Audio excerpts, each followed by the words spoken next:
Mesdames, Messieurs, bonsoir et merci de préférer la télévision nationale. Voici les titres de cette édition. Gestion des partis politiques vers l'élaboration des manuels d'évaluation.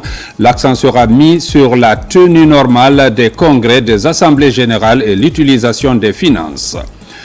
Mise en service d'un nouveau bloc opératoire dans la sous-préfecture de Douako, préfecture de Kouroussa. Avantage, lutter contre la mortalité maternelle et infantile et diminuer les évacuations sanitaires. Basket, championnat de deuxième division.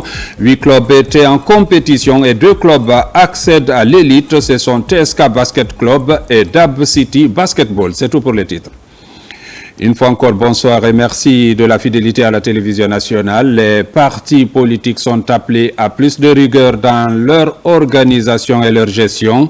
Compte, congrès, assemblée générale, cotisation, rien ne sera laissé au hasard.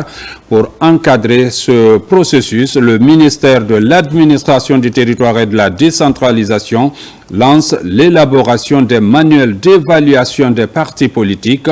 Objectif: renforcer leur crédibilité et consolider la paix sociale. Reportage Amadou Touré, Abdul Razak Souma.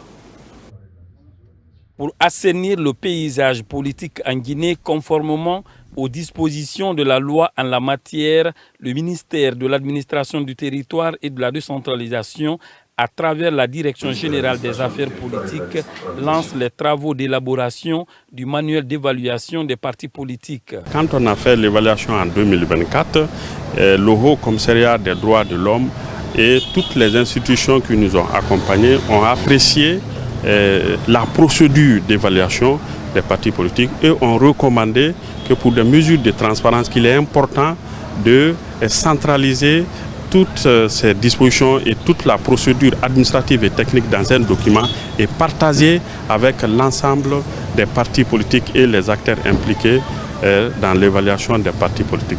Comme ça, chacun saura quels sont les critères qui ont présidé leur évaluation. Cette démarche de réforme et d'assainissement du paysage politique engagée par le département de l'administration du territoire et de la décentralisation vise à renforcer la moralisation et la crédibilité des partis politiques en Guinée. Il convient de préciser que cette évaluation n'a nullement pour objectif de nuire à un parti politique, encore moins de restreindre des libertés fondamentales. Bien au contraire, elle vise à instaurer une primauté du droit, à garantir le respect des textes en vigueur et à encourager les bonnes pratiques démocratiques. Chacun de nous, en ce qui le concerne, est appelé à faire preuve de responsabilité, de compréhension et parfois de sacrifice. Ces différentes initiatives indiquent la dynamique de réforme et de modernisation ambitionnée par les autorités du pays en vue de la mise en place des institutions crédibles et solides pour une démocratie au service de la Guinée. Dans cette dynamique de réforme, la Guinée enclenche une nouvelle étape avec la validation de l'initiative de développement du capital humain, former, soigner, accompagner les bases d'un changement durable, un visage stratégique pour placer l'humain au cœur des politiques publiques. Reportage Mamadou Saliouba. Dans sa transformation économique et sociale, la Guinée place le développement du capital humain au cœur de ses priorités.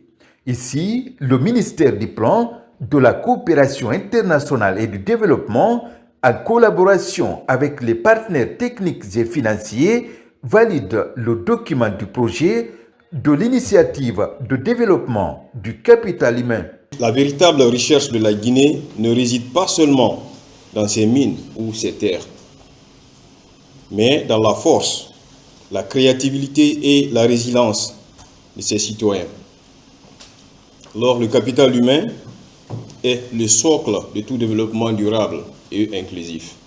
Le document de projet que nous allons valider aujourd'hui représente bien qu'un cadre technique. Il traduit une vision commune, un engagement collectif et une volonté politique forte de placer l'être humain au centre du développement. Dans un contexte de forte croissance démographique, La Guinée mise sur l'éducation, la santé et l'emploi pour faire du potentiel de sa jeunesse un levier de développement économique. Le projet qui est donc soumis à votre validation se distingue par son caractère justement intégré et structurant. Il repose sur une articulation cohérente entre l'éducation et l'excellence académique, la santé et la sécurité nutritionnelle, l'emploi et le développement des compétences professionnelles, la gouvernance et le pilotage moderne des politiques publiques. Cette approche est en parfaite cohérence avec les objectifs de développement durable. Elle reflète notre volonté de passer d'actions fragmentées à une logique de résultats intégrés et mesurables. Avec la validation de ce document stratégique, la Guinée franchit une nouvelle étape dans le développement de son capital humain, une dynamique alignée sur le programme Simandou 2040. Toujours dans le registre des réformes, le projet Scale entre en action. La première session du comité de pilotage met l'accent sur une priorité, c'est-à-dire garantir la sécurité sanitaire des aliments à travers la mise en place d'un centre d'inspection et de quarantaine. Les autorités entendent renforcer le contrôle des marchandises. Le point avec Falilou Diallo. Le commerce et l'infrastructure de qualité occupent une place centrale dans la protection des consommateurs et la sécurisation des échanges. Le projet SCAL se veut ainsi un outil stratégique dans le renforcement de la souveraineté économique en Guinée. Au cours de cette première session du comité de pilotage, la sécurité sanitaire des aliments était au cœur des débats. Nous sommes chargés d'appliquer la convention du projet du Centre de technologie d'inspection de quarantaine sur tous les produits entrant et sortant en Guinée. Ce projet vient renforcer nos structures. L'idée à la base, c'est comment faire en sorte que les produits qui entrent en Guinée, qui sortent, respectent, n'est-ce pas, les standards en termes de normes les plus rigoureux. Pour ce centre de technologie d'inspection et de quarantaine des produits entrants et sortant en Guinée, cette session s'inscrit dans une dynamique de renforcement de la sécurité sanitaire, de la conformité des produits et de la protection des consommateurs. Ce projet SCAL qui va nous aider à faire un renforcement de capacité de tous les sectoriels qui se retrouvent au niveau de nos frontières en termes de contrôle de qualité de nos produits marchands en entrée et en sortie.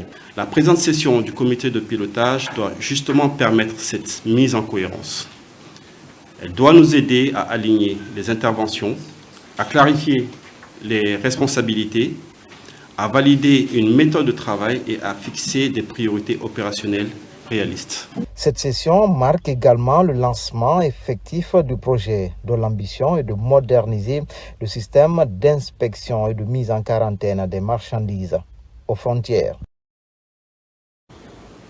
Dans l'actualité encore à Boké, le vol de bétail et la dévastation des cultures continuent d'opposer éleveurs et agriculteurs. Face à cette situation, le procureur annonce des mesures plus strictes pour restaurer l'ordre et prévenir les conflits. Reportage Younoussa Tawel Kamara. En plus des mines, la région de Boké est également une zone à vocation agropastorale. La problématique du vol de bétail et la dévastation des champs agricoles est souvent récurrente dans cette zone. C'est pourquoi le procureur du tribunal de première instance de Boké a invité les éleveurs et agriculteurs venus des différentes sous-préfectures et districts de la préfecture de Boké.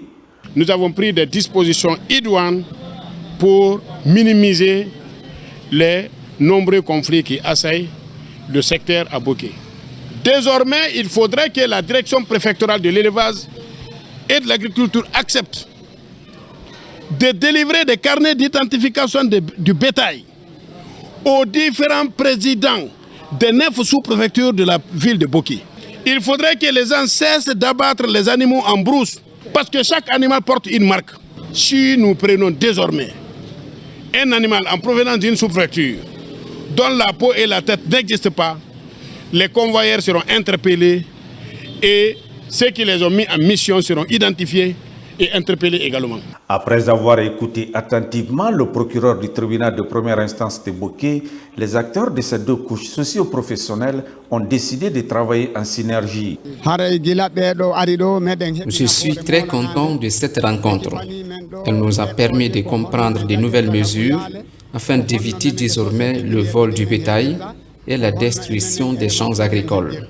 Nous allons tous respecter les consignes du procureur. Le procureur a demandé aux agriculteurs de ne pas blesser les animaux, de ne pas les tuer. Quand tu prends un animal dans ton champ, de l'attacher tout doucement, d'envoyer devant une juridiction et de porter plainte. Les prochains jours, Amadou Diallo compte rencontrer également d'autres éleveurs et agriculteurs de la région de Boké pour leur expliquer la nouvelle stratégie mise en place pour lutter efficacement contre le vol du bétail et la destruction des champs agricoles par des animaux. Dans l'arrière-pays, toujours ouverture d'un nouveau bloc opératoire dans la sous-préfecture de Douako, dans Kouroussa.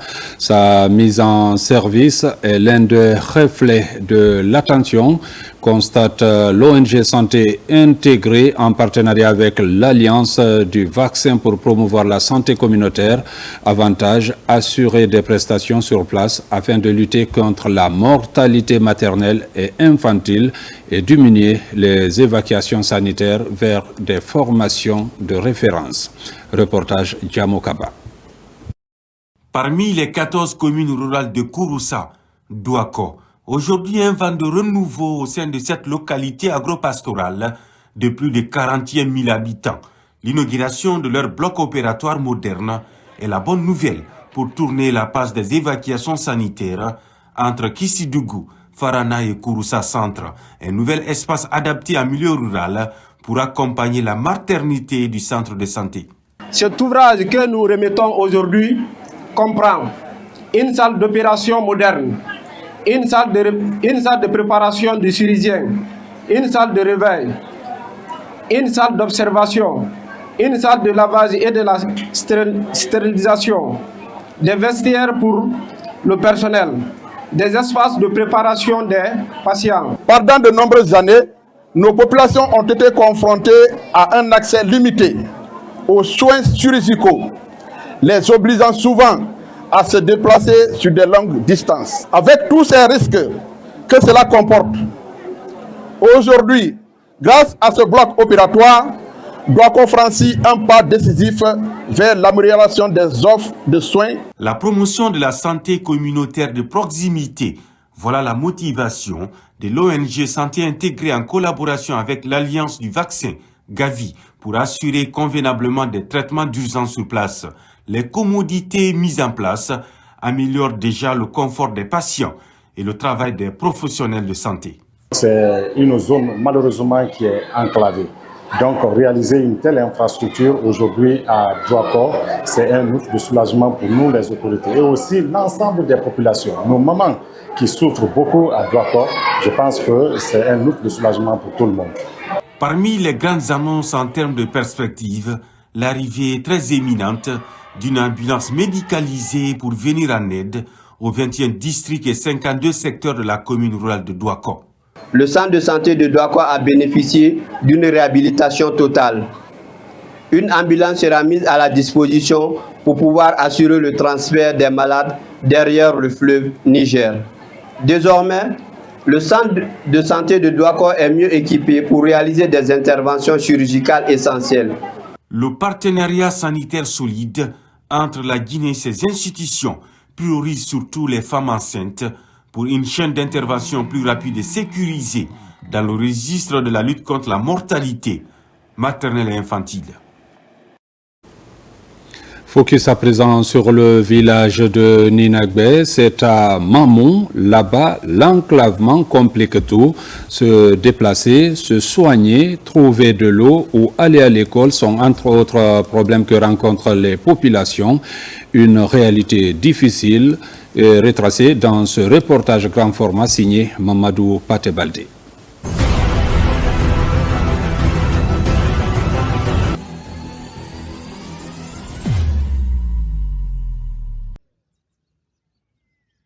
Depuis quelques années, la route de Wourekaba-Ninabe devient de plus en plus impraticable à cause du mauvais état de la piste. Pour joindre Ninabe, les habitants sont obligés de s'embarquer à bord de motos à 4 à cause de l'absence de véhicules. Pour une distance de 16 km, les usagers parcourent 3 à 4 heures de temps. Pendant la saison hivernale, on peut faire 3 à 4 jours sans traverser ce marigot. Nous commissionnons les enfants qui peuvent nager pour aller nous chercher des condiments en Sierra Leone, parce que les engins ne pourront pas passer en ce moment. Et nous, on reste bloqués ici. Cette piste relie plusieurs localités de la sous-préfecture de Wourekaba jusqu'en Sierra Leone. Pour faciliter les échanges commerciaux et la libre circulation des personnes et de leurs biens, les populations riveraines munies des instruments aratoires procèdent à l'entretien de la piste, comme ici à Bogoreto. Nous travaillons avec des pelles, des pics, des houes, des coupes-coupes et des brouettes pour permettre aux véhicules d'accéder à notre village.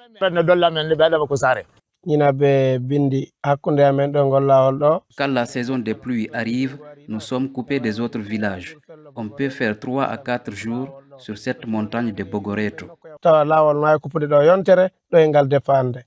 Pourtant, Ninabe est réputé comme grenier de la préfecture de Mamou. À cause du mauvais état de la piste et la rareté des véhicules de transport sur le tronçon, s'ajoute aussi le manque d'eau potable à l'école primaire de l'âge Sekounabe de Ninabe. Nous avons 150 élèves dans cette école et ils ne disposent pas d'eau potable. Et les enseignants n'ont pas encore de logement. Dans cette école, qui compte un effectif de 150 élèves, garçons et filles, l'on note aussi le manque d'enseignants et de logements, bien que l'école dispose du matériel didactique pour la formation des apprenants. Il y a encore l'accès pour venir. Si par exemple on peut rester ici, on nous appelle, venez à Wourekaba. Bon, comme ça, là, si tu n'as pas un moyen de déplacement, et heureux sens, comme le gouvernement m'a fait face à ça, ils m'ont donné une moto par rapport à ça. Donc ça, c'est un peu allégé. Je suis le mère de 2 enfants. Une fille, un garçon, mais j'ai laissé mes 2 enfants là, c'est ma maman là-bas. Mais depuis que je suis venue ici, il y a un peu de souffrance ici. Il n'y a pas de l'eau. Et les enfants encore, quand ils rentrent à l'école ici, celui qui vient ici le matin, il ne vient pas le soir. Et encore une semaine ou bien 2 semaines comme ça, les enfants ne viennent pas. Ils sont en train de faire sortir les enfants à l'école. Dans le but d'améliorer les conditions sanitaires des populations, Ninabe dispose depuis plusieurs années d'un poste de santé en mauvais état avec 2 agents de santé. Malgré l'existence de l'infrastructure, l'hôpital est en manque d'équipement, bien qu'il existe des consommables. C'est un village, il y a certaines femmes qui se gênent pour venir faire l'accouchement avec un homme au poste de santé. Mais avec tout ça, elles viennent petit à petit. Mais pour que ça soit un peu plus simple, je veux avoir une femme à côté de moi ici pour la gestion des femmes enceintes. Nous n'avons qu'un seul médecin dans notre secteur et on se comprend bien avec lui. Mais nous n'avons pas d'eau ici. Le poste de santé n'a ni de lit, ni de sage-femme. Aujourd'hui, malgré son utilité et son importance dans le développement socio-économique de la localité, ce tronçon prenne l'élan des citoyens, surtout en saison hivernale. Cette route est un axe très important qui, pendant la saison hivernale, est difficilement praticable. C'est seulement les engins à 2 roues que les citoyens utilisent. La réhabilitation de cette piste va faciliter la fluidité de la circulation, les échanges commerciaux et l'ouverture de Ninabe aux autres localités du pays et certains pays voisins comme la Sierra Leone et le Libéria. Parlons aussi de paix et de cohésion sociale. La mosquée centrale de Niani, dans la préfecture de Mandiana, a servi de cadre à une cérémonie de lecture du Saint-Coran, un événement organisé par une mutuelle dans le but de promouvoir la concorde nationale. Le récit avec Mikini Moussa Kamara, Djibril Kamara. Un moment d'intense prière à Niani. Diverses délégations venues à travers le monde se retrouvent à la mosquée de cette localité de la préfecture de Mandiana. La consolidation de la paix en Guinée est l'objectif escompté de cette prière collective. À nos frères et sœurs guinéens et au peuple d'Afrique, la plus grande richesse que l'être humain en a, c'est de se coucher en paix, se réveiller en paix, aller s'habiller, aller manger, aller se soigner, aller éduquer ses enfants en paix. Cela ne peut se passer lorsqu'on s'accepte. Il faut qu'on s'accepte, on se pardonne, qu'on cherche que notre bien commun c'est la Guinée. Et cette Guinée, c'est nous qui devrons créer les conditions de l'harmonie, de paix, et pour enfin développer nos esprits en créant les conditions de vie qui sont les infrastructures, qui sont le cadre de vie sociaux. Derrière ces messages de paix se cachent des intentions de développement. Nos remerciements vont à l'encontre de son Excellence, Monsieur le Président de la République, Mamadi Doumbouya, qui n'a aménagé aucun effort pour la réussite de cet événement, un grand événement, une grande rencontre appelée le Forum international des Niani. Sans oublier aussi l'effort consenti par le ministre et le ministère de la Culture pour la réussite de ce grand événement dans Niani Tamba, l'ex-capitale de l'Empire Mandingue. Cette cérémonie de prière intervient dans un contexte de célébration des festivités du Forum international de Niani, une rencontre qui contribue au renforcement du tissu social entre les différents peuples. Au jardin du 2 octobre de Conakry, sport et cohésion sociale étaient aussi au rendez-vous. Acteurs publics et passionnés se sont retrouvés autour de Katala Fitness Day, un avant-goût de la 9e édition prévue à l'Hôtel Kaloum. Mikini Moussa Kamara, Djibril Kamara.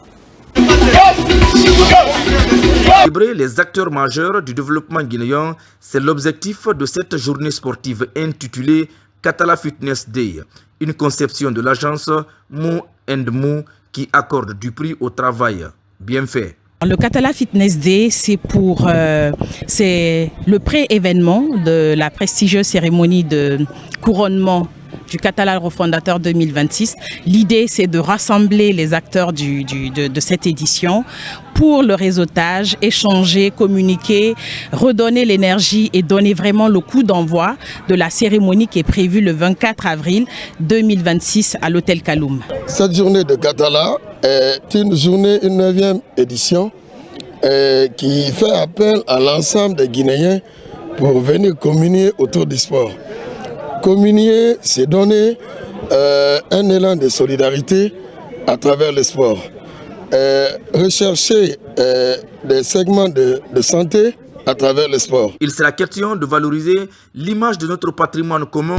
Notre commune urbaine était totalement à l'abandon. Et quand vous rentrez aujourd'hui dans la commune urbaine, vous vous sentez à une administration vraiment saine. Et ça, c'est des acquis. Et autre acquis aussi, la recette. La recette de la commune. C'est avec les recettes qu'on a pu travailler quelque chose. Inspirer un cadre de visibilité, de réseautage et d'opportunités pour les champions sont des objectifs secondaires de la 9e édition.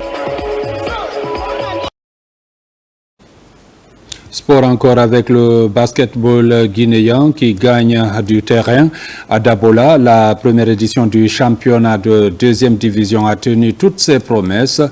Aux 8 clubs en compétition, une semaine d'intensité et au bout, 2 clubs accèdent à l'élite. Il s'agit de TSK Basket Club et Dab City Basketball, une montée méritée au terme d'un tournoi largement disputé. Le reportage Abdoulaye Diallo.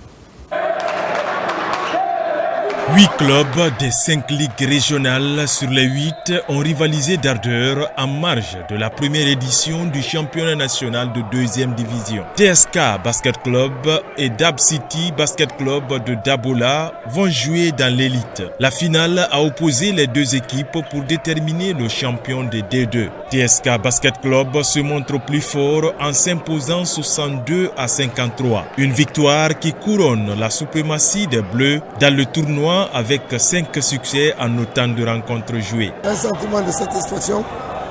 C'est un projet qu'on a montré il y a de cela 4 mois. On a cru au projet et qui nous a poussé aujourd'hui au trophée. Je suis fier de notre parcours et on a déjà fait un grand pas vers l'avenir. Cette première édition du championnat national de 2e division sonne comme une révolution du basketball à la base. Le rendez-vous de Dabola, c'est aussi l'occasion de détecter des talents pour les catégories inférieures des sélections nationales. C'est des équipes aujourd'hui qui regorgent des talents naissants. La chaîne que nous avons mise en place consiste à faire fonctionner toutes ces ligues-là. On a suivi une finale vraiment digne du nom. Et pour cela, on félicite les deux équipes pour leur montée en première division. La perspective pour la fédération, c'est trouver des sponsors.